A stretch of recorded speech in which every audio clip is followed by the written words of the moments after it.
lampu merah, kontak diambil.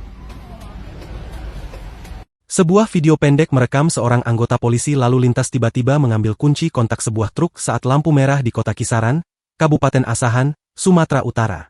Aksi tersebut langsung viral di media sosial dan memantik kontroversi publik. Dalam video yang berdurasi sekitar 1 menit itu, terlihat sopir truk yang sedang berhenti menunggu lampu merah berusaha mempertahankan kendaraannya. Seorang polisi kemudian tiba-tiba datang lalu meraih gagang pintu truk dan mengambil kunci kontak secara paksa. Sang sopir tampak menolak dan mempertanyakan tindakan itu. Ia bahkan turut merekam kejadian tersebut menggunakan ponselnya.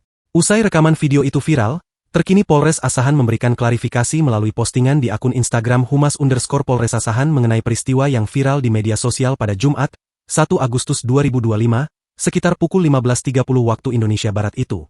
Berdasarkan keterangan unggahan tersebut, Kasat Lantas Polres Asahan, AKP Joni membenarkan peristiwa tersebut.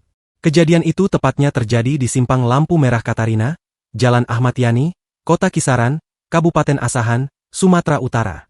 Joni menjelaskan bahwa penghentian tersebut dilakukan personil Satlantas Polres Asahan lantaran truk terlihat mencurigakan, seperti hendak berbalik arah atau menghindari petugas yang sedang mengatur lalu lintas sore hari. Saat dihentikan, pengemudi tidak kooperatif dan tidak dapat menunjukkan dokumen kendaraan. Selain itu, pengemudi juga menolak memindahkan truk ke bahu jalan,